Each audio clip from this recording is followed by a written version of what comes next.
ಯಾದಗಿರಿಯಲ್ಲಿ ಕಾರು ಮತ್ತು ಬಸ್ ನಡುವೆ ಭೀಕರ ಅಪಘಾತ.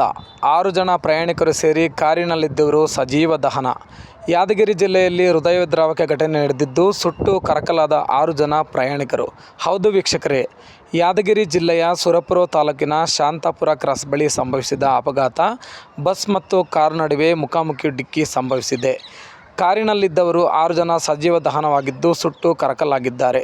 ಬಸ್ಸು ಬೆಂಕಿಗೆ ಆಹುತಿಯಾಗಿದೆ.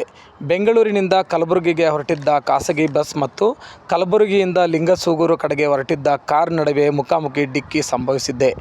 ಕಾರಿನಲ್ಲಿದ್ದವರು ಸ್ಥಳದಲ್ಲೇ ಮೃತಪಟ್ಟರೆ, ಬಸ್ಸಿನಲ್ಲಿದ್ದವರಿಗೆ ಗಾಯಗಳಾಗಿದೆ.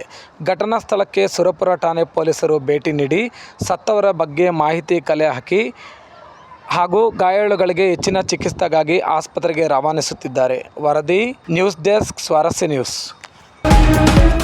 ಸ್ವಾರಸ್ಯ ನ್ಯೂಸ್, ಇದು ಜನರ ಪ್ರತಿಧ್ವನಿ.